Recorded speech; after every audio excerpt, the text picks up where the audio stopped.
नमस्कार दोस्तों, स्वागत है आपका अपने चैनल स्टडी अड्डा में। तो दोस्तों, आज की ये वीडियो उन लोगों के लिए बहुत ज़्यादा महत्वपूर्ण होने वाली है जो लोग पशुधन प्रसार अधिकारी की तैयारी कर रहे हैं। क्योंकि आज की इस वीडियो हम बात करने वाले हैं कि अभी लास्ट ईयर 2024 में जो पशुधन प्रसार अधिकारी का एग्ज़ाम हुआ था, उसके पेपर का सोल्यूशन आज हम करने वाले हैं। तो लास्ट तक इस वीडियो में बने रहिएगा। और अगर आपके जो फ्रेंड लोग हैं वो भी अगर पशुधन प्रसार अधिकारी की तैयारी कर रहे हैं तो इस पेपर को उन लोगों तक ज़रूर पहुंचाइएगा। और हाँ, अगर आप इस पेपर को पाना चाहते हैं तो आप हमारे टेलीग्राम चैनल से जुड़ सकते हैं, जहां से आपको ये जो पेपर है आपको प्रोवाइड करा दिया जाएगा। तो इसमें सबसे पहले हमारा क्वेश्चन आता है कि विलुप्त और सर्वप्रथम जबड़े वाली मछलियों को वर्गीकृत किया जाता है। तो जो विलुप्त हैं और जबड़े वाली मछलियाँ हैं उनको किस वर्ग में रखा गया है? तो उनको रखा गया है प्लेकोडर्मी में। ठीक है, तो इसका आंसर हो जाएगा प्लेकोडर्मी, यानी कि option number A. Second question है कि निम्न में से कौन सा पादप अच्छा व प्रभावी प्रकाश संश्लेषी है? तो कौन सा पादप ऐसा है जो अच्छा व प्रकाश संश्लेषी पादप है, यानी कि जो प्रकाश संश्लेषण जो है वो किससे सबसे अच्छा होता है? तो वो होता है मक्का से, यानी कि ऑप्शन नंबर सी इसका बिल्कुल राइट आंसर हो जाएगा। नेक्स्ट क्वेश्चन हमारा आता है कि नीचे दो वक्तव्य दिए गए हैं, एक को कथन ए तथा दूसरे को कारण आर कहा गया है। तो यानी कि दो कथन दिए गए हैं, इसमें एक ए है और एक आर है। तो आपने बताना है कि इनमें से कौन सा सही होगा। तो कथन ए क्या कहता है? कथन ए कहता है कि कॉकरोच में उत्सर्जन मैलपीगी नलिकाओं द्वारा होता है। तो जो कॉकरोच में उत्सर्जन है, क्या वो मैलपीगी नलिकाओं द्वारा होता है? तो हाँ, ये तो बिल्कुल सही बात है। ठीक है, तो ये हमारा क्या हो जाएगा? ये तो हमारा सही हो जाएगा। नेक्स्ट आता है हमारे पास कि प्रत्येक मैलपीगी नलिका अपक्षमाभ स्तंभी कोशिकाओं द्वारा स्त्रित होती है। तो अब देखो क्या ये होती है? तो ये हो जाएगा हमारा गलत, क्योंकि ऑप्शन नंबर बी हमारा गलत है। ठीक है, ऑप्शन नंबर ए तो सही था, पर इसका जो कारण दे रखा है ये तो सही था, पर कारण इसका गलत दे रखा है। इसका मतलब हमारा जो राइट आंसर हो जाएगा वो हो जाएगा ऑप्शन नंबर सी। ठीक, तो ऑप्शन नंबर सी इसका बिल्कुल राइट आंसर हो जाएगा। नेक्स्ट हमारा क्वेश्चन आता है कि NiCO4 का होल 4 में Ni की ऑक्सीकरण अवस्था क्या है? तो हमने क्या बताना है इसमें? ऑक्सीकरण अवस्था बतानी है कितनी होती है। तो इसमें जो हमारी निकिल Ni की जो ऑक्सीकरण अवस्था है वो होती है 0, यानी कि ऑप्शन नंबर डी क्या हो जाएगा? इसका राइट आंसर हो जाएगा। ठीक है, नेक्स्ट क्वेश्चन आता है हमारे पास कि निम्न में से निम्न कथनों में कौन सा कथन सही है? तो हमने सही कथन को बताना है कि सही कथन कौन सा है। तो इसमें देखो सबसे पहला हमारा है कि अनाज वाली फसलों में बाजरा सबसे अधिक शुष्क सहनशील फसल है। तो ये क्या है हमारा? तो ये सही है। कथन दो क्या कहता है? पेनिसिटम ग्वालकम बाजरे का वैज्ञानिक नाम है। तो ये भी हमारा सही है, यानी कि ऑप्शन नंबर सी जो है वो हमारा बिल्कुल राइट आंसर हो जाएगा कि दोनों जो कथन है वो बिल्कुल सही हैं। नेक्स्ट क्वेश्चन है हमारे पास, शैवाल वर्ग और उसमें संचित भोज्य पदार्थों को सुमेलित कीजिए। तो शैवाल वर्ग में कौन कौन से जो भोजन है वो किस रूप में संचित होते हैं, ये हमने बताना है। तो इसमें देखो आप सबसे पहला ही देखिए, सबसे पहले में क्या लिखा है? साइनोफाइसी। तो साइनोफाइसी में जो होता है हमारा, ये जो साइनोफाइसी है इसमें हमारा जो संचित भोजन पदार्थ होता है वो होता है एसिनोफाइसिन स्टार्च, यानी कि ऑप्शन ये हो जाएगा थर्ड वाला, यानी कि इससे हमारा ये थर्ड मैच करेगा। और क्लोरोफाइसी में जो हमारा संचित भोजन होता है उसको हम बोलते हैं स्टार्च के रूप में उसमें संचित होता है। और फेओफाइसी में जो होता है वो होता है हमारा मैनिटोल के रूप में, यानी कि हाँ, ये ऑप्शन नंबर 4 में है लेमिटोर। और रोडोफाइसी में होता है हमारा फिलरेडियन स्टार्च के रूप में। यानी कि इस तरीके से हम देखते हैं तो ऑप्शन नंबर ए जो है हमारा वो बिल्कुल राइट आंसर हो जाएगा। ये मैच करता है सारा का सारा। ठीक है, नेक्स्ट हमारे पास आता है कि सामान्यतः पौधों द्वारा नाइट्रोजन किस रूप में लिया जाता है? तो सामान्यतः जो पौधे होते हैं वो नाइट्रोजन को किस रूप में लेते हैं? तो वो जो जितने भी पौधे होते हैं वो लेते हैं नाइट्रोजन को नाइट्रेट के रूप में, यानी कि ऑप्शन नंबर ए इसका बिल्कुल राइट आंसर हो जाएगा। नेक्स्ट आता है हमारे पास कि कंटीले अथवा चिपचिपे परागकण एवं बड़े आकर्षण रंगहीन पुष्प संबंधित हैं। तो यानी कि जो कंटीले और चिपचिपे परागकण होते हैं वो किन में पाए जाते हैं, ये हमने बताना है। तो कंटीले और चिपचिपे परागकण जो हैं वो पाए जाते हैं एंटीमोफिली में। ठीक है, यानी कि ऑप्शन नंबर ए जो है इसका बिल्कुल क्या, बी जो है वो क्या हो जाएगा? बिल्कुल राइट हो जाएगा। ठीक है, ऑप्शन नंबर बी इसका बिल्कुल राइट आंसर हो जाएगा। नेक्स्ट आता है हमारे पास, निम्न में से कौन सा विलेय विटामिन है, यानी कि उस विटामिन का नाम बताना है जो पानी में विलय होता है। तो देखो, जब इसकी हमने आपको थोड़ा बताया था तो इसकी हमने एक ट्रिक भी बताई थी। हमने बोला था गई भैंस पानी में, गई भैंस यानी कि भैंस से हम देख सकते हैं BC, तो गई भैंस पानी में, तो BC जो होते हैं घुलनशील, ये पानी में घुलनशील होते हैं। इसके अलावा जो बचे वो हमारे सारे किस में होते हैं, बसा में विलय होते हैं। तो यहाँ पर देखो B और C ये नहीं हो सकते, इनको हम कट कर देंगे तो बचा सिर्फ ऑप्शन नंबर A यानी कि विटामिन D। तो ये क्या होता है, बसा में घुलनशील होता है। ठीक है, क्वेश्चन नंबर 10 आता है हमारे पास कि इनमें से इलेक्ट्रॉन युग्मों के बीच प्रतिकर्षण का सही क्रम कौन सा है। तो हमने इसमें सही क्रम बताना है कि कौन सा है। तो सबसे ज़्यादा क्या होता है, तो देखो अब यहाँ पर अगर हम ज़्यादा बताते हैं तो उसमें टाइम ज़्यादा लग जाएगा, तो हम डायरेक्ट आंसर बताएंगे आपको सीधा। ऑप्शन नंबर D क्या हो जाएगा, इसका बिल्कुल राइट आंसर हो जाएगा, एकाकी युग्म, एकाकी युग्म। तो ये आप देख सकते हैं। ठीक है, नेक्स्ट हमारा अगला क्वेश्चन आता है कि मृदा में किले कणों का आकार कितना होता है।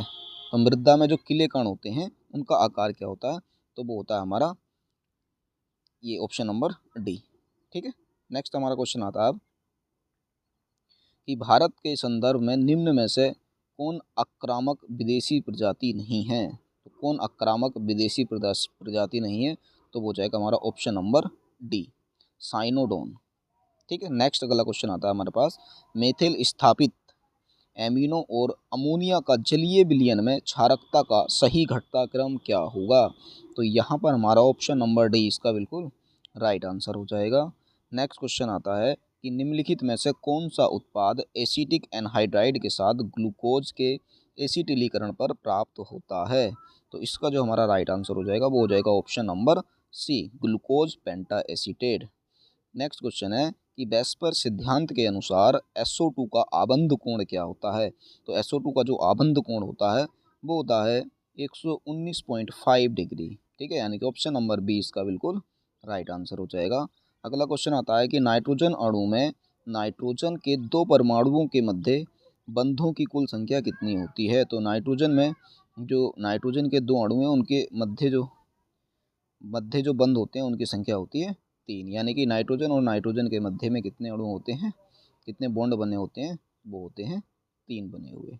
ठीक है, अगला क्वेश्चन आता है हमारे पास, क्वेश्चन नंबर 17 आता है हमारे पास, उस सही विकल्प का चयन कीजिए जिससे स्वेमरडेम की ग्रंथियां विकसित होती हैं।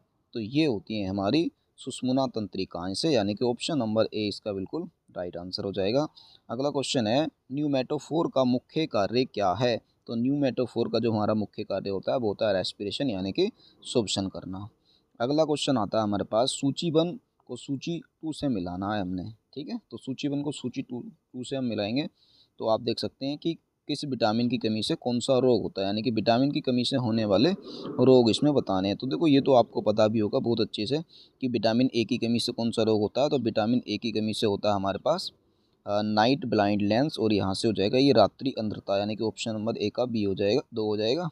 और B1 से हो जाता है हमारा बेरी बेरी, और विटामिन डी की कमी से आ जाता है हमारे पास किड्स रोग आ जाता है, ये सामने हो जाएगा। और विटामिन C की कमी से आ जाता है स्कर्वी, यानी कि ये अगर हम मैच करते हैं तो A का 2। ठीक है, ये पहले वाला ही मैच है, यानी कि ऑप्शन नंबर A इसका बिल्कुल राइट आंसर हो जाएगा।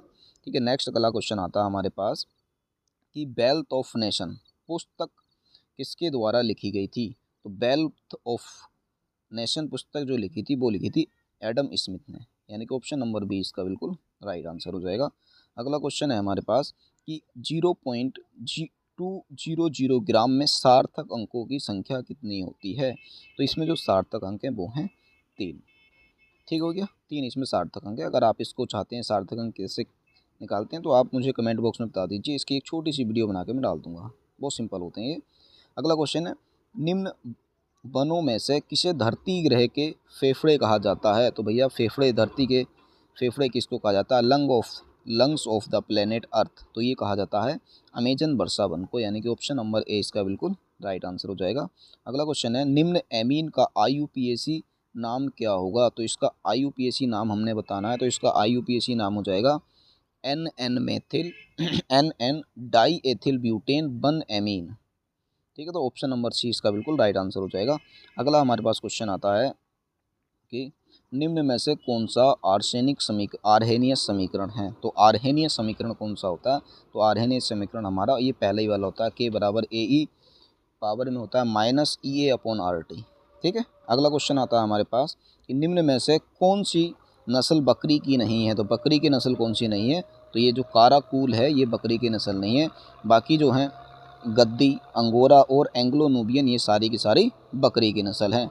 अगला क्वेश्चन है निम्नलिखित में से कौन सा एंजाइम माल्टोस के जल अपघटन द्वारा ग्लूकोज बनाने की प्रक्रिया को उत्प्रेरित करता है। तो माल्टोस बनाने की प्रक्रिया को उत्प्रेरित कौन करता, तो वो करता माल्टेस, यानी कि ऑप्शन नंबर सी इसका बिल्कुल राइट आंसर हो जाएगा।